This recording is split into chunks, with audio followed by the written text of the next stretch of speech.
স্কুলের ছাদে মজুদ বোমা নিষ্ক্রিয় করলো বম্ব স্কোয়াড। যে ছবি আপনাদের দেখাচ্ছি, গতকালই খবর দেখিয়েছিলাম নদিয়ায় স্কুলের ছাদে বিস্ফোরণের ঘটনা, আর ছাদ থেকে উদ্ধার হয় আরও একটি বোমা। কল্যাণীর ঘোড়াগাছা মাধ্যমিক শিক্ষা কেন্দ্রের ঘটনা। রঞ্জিত রয়েছে আমার সঙ্গে। রঞ্জিত, স্কুলের ছাদেই মজুদ বোমা নিষ্ক্রিয় করা হলো বম্ব স্কোয়াডের তরফে। একেবারেই দেখো, গতকাল যে ঘটনা ঘটে যে স্কুলের মাঝে ছাদ, সেই ছাদে একটি বোমা ফেটের যে আতঙ্ক তৈরি হয়েছিল এবং আরেকটি বোমা সেই ছাদের মধ্যেই মজুদ ছিল।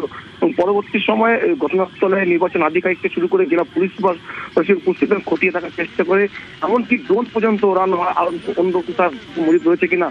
পরে বোম স্কোয়াড এসে সেই বোমটি উদ্ধার করে এবং কিছুটা দূরে গিয়ে সেটা নিষ্ক্রিয় করে। তবে এই ঘটনায় কিভাবে ছাদের মধ্যে বোমা মজুত করা হয়েছিল সবটাই খতিয়ে দেখছে পুলিশ। ইতিমধ্যেই পুলিশ বিভিন্ন জায়গায় তল্লাশি শুরু করেছে এবং খতিয়ে দেখার চেষ্টা করছে এর সাথে কারা যুক্ত ছিল। ইতিমধ্যেই মজুদ বোমাটি নিষ্ক্রিয় করেছে বোম স্কোয়াড। বেশ।